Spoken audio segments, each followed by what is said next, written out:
पालकमंत्री धनंजय मुंडे यांच्या माध्यमातून बीड जिल्ह्यातील विकासाचा जो प्रलंबित कोटा होता तो मात्र आता भरून निघताना दिसतोय। 12 ज्योतिर्लिंगापैकी एक असलेल्या श्री क्षेत्र वैद्यनाथ परळी या ठिकाणी मात्र आता मोठ्या प्रमाणात विकासासाठी राज्य शासनाकडून मोठा निधी उपलब्ध करून घेण्याचं काम धनंजय मुंडे यांनी केलेलं आहे। नुकत्याच पार पडलेल्या बैठकीमध्ये राज्य शासनाकडून परळी वैद्यनाथ या येथील विविध विकास कामासाठी धनंजय मुंडे यांनी 286 कोटीचा निधी मंजूर करून आणला आहे।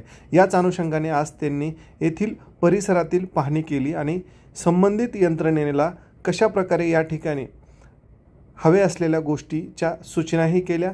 विकास कामामध्ये कसलीही हलगर्जीपणा चालणार नाही यासह इतर सूचना सुद्धा यावेळी धनंजय मुंडे यांनी संबंधित यंत्रणेला दिलेल्या आहेत। आपण पाहू शकतो या ठिकाणी आज त्यांनी त्यांचे संपूर्ण पदाधिकारी सोबत घेऊन संबंधित जे ठेकेदार आहेत त्यांना योग्य त्या सूचना केलेल्या आहेत। मंदिराच्या पूर्वेस असलेल्या मुख्य प्रवेशद्वार, स्वागत कमान तसेच मंदिराकडे जाणाऱ्या चिरीबंदी दगडातील पायऱ्यांचे काम सध्या वेगाने सुरू आहे। या कामाची पाहणी त्यांनी यावेळी केली। यावेळी अधिकारी कंत्राटदार यांना त्यांनी विशेष सूचना सुद्धा करताना आपण पाहू शकतो की या ठिकाणी ते विशेष सूचना करतायत।